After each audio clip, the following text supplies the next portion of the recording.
I gave 22 years of my life to this company, early mornings, late nights, missed birthdays, all for the job I believed in. I trained dozens, solved crises others ran from, and became the person everyone turned to. But then, one morning, I was called into the office. My boss didn't even look me in the eye. "We're making changes," he said. "My daughter will be stepping into your role." I stared at him, stunned. No warning. No appreciation. Just replaced. Days later, I watched her completely lost, fumbling through tasks she didn't even understand. And that was just the beginning. For 22 years, I was the backbone of Thompson and Company. I handled everything, from liaising with clients, managing projects, onboarding new hires, to navigating internal crises without making a fuss. I never asked for recognition, I just believed in the work. My boss, Richard Thompson, had always been respectful, almost fatherly in his demeanor. We had a good rhythm, I handled the operations, and he focused on growth. But everything changed the moment his daughter, Claire, graduated with a shiny MBA and a smug smile. She came into the office with high heels and higher confidence. Her words were polished, her tone clipped, and her knowledge, well, let's just say she relied more on her degree than experience. At first, I tried to welcome her. I offered to show her around, to help her understand how things really worked in our department, beyond the spreadsheets and boardroom jargon. But Claire didn't want help. She wanted control. It started subtly. She'd sit in meetings and interrupt me mid-sentence to reframe what I was saying. Then she began replying to client emails that were addressed to me, often misinterpreting their needs. Clients would call back confused, and I'd smooth things over quietly. I didn't complain. I told myself she was new and trying to prove herself. But it got worse. Claire introduced new processes that ignored years of workflow efficiency. She criticized long-term employees, calling them resistant to innovation. Her favorite phrase became, "Let's modernize this place." Then one Friday afternoon, Richard called me into his office. He looked uncomfortable, which was strange, he usually had no trouble speaking his mind. "You've done an incredible job here, really," he began, not meeting my eyes. My heart sank. I'd seen that look before. But with Claire stepping up, I think it's time we give her full leadership. "You've earned your rest." I blinked. "You're letting me go?" "It's not personal. It's just time for fresh ideas."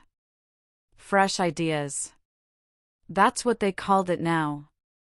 I walked out of that office with my spine straight, even though my heart was breaking. 22 years, erased in a 2-minute conversation. No farewell lunch.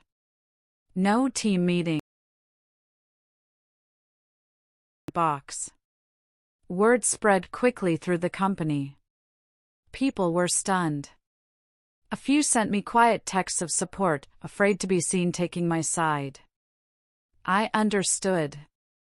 Claire was now the new face of leadership, and Richard made it clear, opposing her was opposing the company's future. I stayed silent. I didn't want to be bitter. But the silence from clients was louder than anything.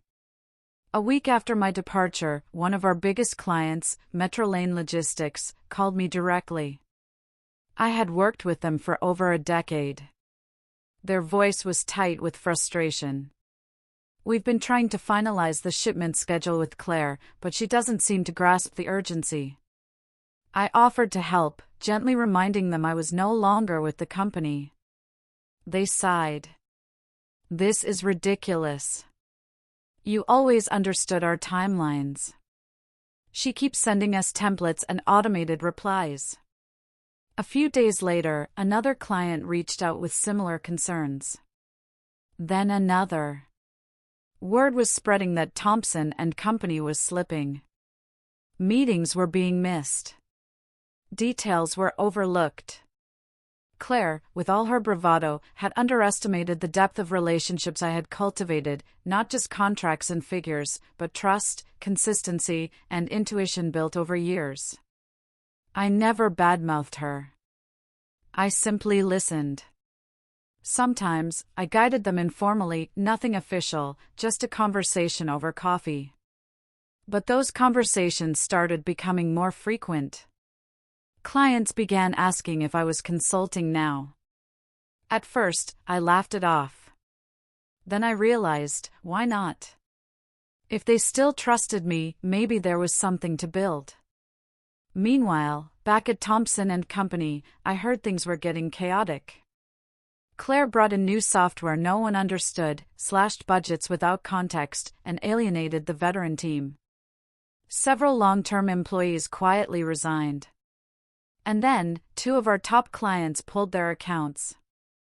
Richard panicked and began calling around, trying to understand what went wrong. But it was too late, the damage had begun. And I was just getting started. The first few weeks of starting my own consultancy were nerve-wracking. I had no formal office, no staff, no IT department. Just my laptop, years of experience, and a Rolodex of relationships built over 2 decades. But that was more than enough. The first call came from Metro Lane Logistics. They wanted me to handle their end-to-end project management, bypassing Thompson and Company entirely. I hesitated, aware of legalities and potential non-compete concerns, but the legal paperwork Richard had given me was vague and outdated, no real restrictions on consulting. I said yes. By the end of that month, I was unofficially managing 3 former Thompson clients. Quietly. Efficiently. The trust one had built over the years was proving to be more valuable than any corporate title. Meanwhile, word had started to circulate. Clients began talking to one another, as they always do, and my name kept coming up. Not in defiance, but with relief. Someone was actually listening. Someone who knew the history, the systems, the people, not just the products. Claire, on the other hand, was drowning. Reports started surfacing on LinkedIn, passive-aggressive posts from ex-employees, vague but damning. Then clients began posting reviews that hinted at internal disarray. She responded publicly once, defensively, calling the company in transition. But everyone knew what was really going on. Thompson and Company had lost its foundation. Its reliability. I got a call one morning from a former junior associate at Thompson's, Jared, who had always admired how I trained him. He told me that Claire had started blaming others for her missteps. She'd fired 2 mid-level managers for insubordination when all they'd done was question her confusing directives. Morale had cratered. Even Richard, he said, was growing nervous. Claire had cost them 3 major accounts and several more were rumored to be reviewing partnerships. What no one knew was that I had already been approached by a silent investor. A former client from my early days who admired my integrity and consistency. He asked if I'd ever consider expanding, maybe even launching something bigger. At first, I resisted. I didn't want revenge. I didn't want to compete. But the more calls I got, the more teams that reached out hoping to work with me again, the clearer it became, this wasn't about competition. This was about preserving something valuable. One day, I received a surprising invitation. Thompson and Company was hosting an investor and client appreciation dinner at a luxury hotel downtown. Claire was scheduled to give a keynote. It was her grand move to stabilize the company's image. The invitation felt accidental, maybe a remnant of me still being on an old mailing list. I didn't plan on going. But the morning of the event, I got a call. It was Richard. His voice was different, shaky, uncertain. He didn't ask how I was. He just said, "You're still very respected in this industry." I paused, unsure what he wanted. "I was wondering if you'd attend tonight." Might be good to show some unity. Unity. Now, after everything, he wanted me to clean up the mess his daughter had created? I'm not part of the company anymore, Richard, I replied gently. I know. But people trust you. They always have. Anne. Claire could use some support tonight. I should have said no. I wanted to say no. But something told me to show up, not for Richard or Claire, but for everyone else watching. People who thought loyalty was disposable. People who thought experience could be replaced by titles. I said yes. That evening, I walked into the ballroom wearing a simple navy suit. No badge, no name tag, just confidence. Eyes turned. Former colleagues nodded subtly. Some clients smiled warmly. Claire spotted me just before she took the stage, and her eyes widened. She wasn't expecting me. She began her speech with the usual buzzwords: innovation, vision, growth. But something was off. Her voice trembled when she spoke about sustaining client trust. A murmur moved through the room. Whispers. Glances. Then a client stood up mid-sentence. It was the CEO of a logistics firm that had pulled out just last month. He raised his glass and said, "I just want to say, the person we trusted for 15 years isn't on this stage. She's sitting right there." He pointed to me. The room froze. Claire tried to laugh it off, but the damage was done. Others joined in, more clients sharing stories of how I had supported them through crises, launched successful campaigns, salvaged failed negotiations. They weren't angry. They were disappointed. Disappointed that loyalty and capability had been so casually discarded. Richard watched, pale. Claire stood frozen, unsure whether to leave the stage or keep talking. She chose the latter, trying to rush through her speech, but no one was listening anymore. Their attention was with me. Afterward, a small group gathered around me. Former colleagues, clients, even a few investors. One of them, a well-known partner from a VC firm, said, "If you ever decide to grow this thing, we're ready to back you." I didn't smile out of pride. I smiled out of quiet realization: what they had taken from me, they could never truly own. Respect, trust, legacy, those were never written on paper. They lived in people's hearts. After that unforgettable evening, things began to move quickly. The video of the client's public declaration during Claire's speech was shared privately among industry insiders, then leaked online within days. It didn't go viral in the typical sense. It didn't need to. The right people saw it. People who made decisions. People who understood the difference between appearances and impact. I received over 40 emails that week.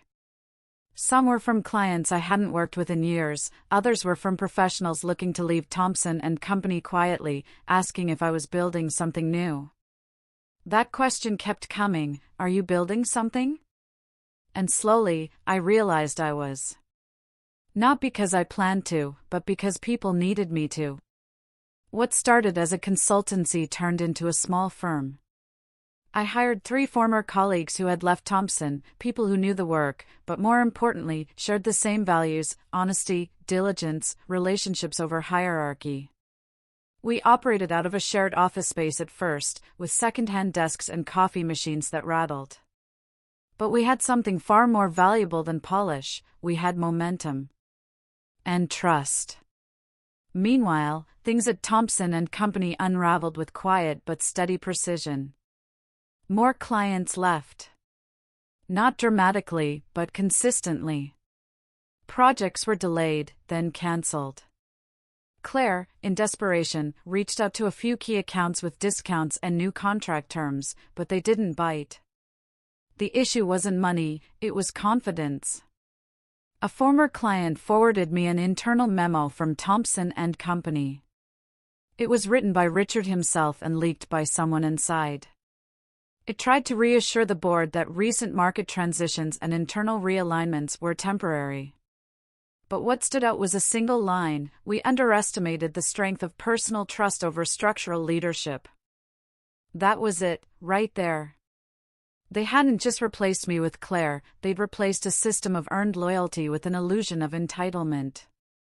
And now they were paying for it. One afternoon, I got a call I didn't expect. It was Claire. Her voice was composed, but tense. "Hi. I know this is awkward, but I'd like to talk. In person." I didn't owe her anything. But I agreed. We met at a quiet cafe in the financial district, far from the noise of offices and rumors. She looked tired. Her confidence, the kind that comes from privilege, not experience, had cracked. "I know I didn't handle things well," she said. I nodded. I wasn't going to make it easy for her. That wasn't revenge, it was dignity. I thought I could do it. I thought I'd watched you long enough to understand how it worked. But I didn't realize it was more than just tasks and meetings. I let her continue. "You built something here. Something real. People trusted you. I thought I could just step in and that it would be fine. I was wrong." I didn't respond immediately. Instead, I looked out the window, letting her words settle. "Why are you really here, Claire?" She sighed. "Because I need help. The company needs help." And there it was, the real reason. Not apology, not reflection. Just desperation. "Are you offering me my old job back?" I asked, raising an eyebrow. "No. I mean, yes, if that's something you'd consider. But I'm also asking, what would it take to fix this?" I leaned back. I could have said a million things. I could have rubbed it in. But instead, I said, "It's not about fixing a company, Claire. It's about fixing the way you see people." She didn't answer. Because she couldn't. We parted on civil terms. She thanked me for my time, and I left with no intention of going back. Some things you don't revisit, even if the doors reopen. Weeks later, Thompson and Company announced a major downsizing. Richard stepped down. Claire remained on paper, but the firm was essentially being absorbed by a larger conglomerate. They called it a merger. Everyone else called it a retreat. Meanwhile, my new firm, small and efficient, was thriving. We weren't trying to conquer the industry. We were trying to serve it well. And that mindset attracted not just clients, but talent. People came to us not because we were flashy, but because we were real. A young associate once asked me in a meeting, "Why do you think so many people followed you?" I paused before answering. Because I didn't treat people like they were replaceable. That became our ethos. Over time, I stopped thinking about Claire and Richard. Not because I forgave them entirely, but because their actions no longer held weight in my world. I had moved on, not just professionally, but emotionally. I had built something better, not just a company, but a culture. One where time, loyalty, and experience were respected. One where no one felt like a placeholder. Months after the downfall of Thompson and Company, I stood by the window of our new office, our own space now, no longer borrowed or shared. The sunlight hit the polished floor just right, and for a brief moment, I allowed myself to feel the full weight of everything that had happened. The betrayal, the replacement, the humiliation, and then the quiet, steady rise that followed. I never set out to prove anyone wrong. That was never the goal. I simply wanted to do good work. But sometimes, doing the right thing and staying true to your principles becomes the most powerful response of all. Richard never reached out again. Neither did Claire. Last I heard, she had left the industry completely, burned out, disillusioned, or maybe just unwilling to rebuild from scratch like the rest of us had done. I didn't feel bitterness. I felt distance. Like they were characters from a chapter that no longer belonged to my story. What I gained in those months far outweighed anything I lost. I built more than a new career, I built a second beginning, this time on my own terms. Clients who stayed did so not out of contracts, but out of trust.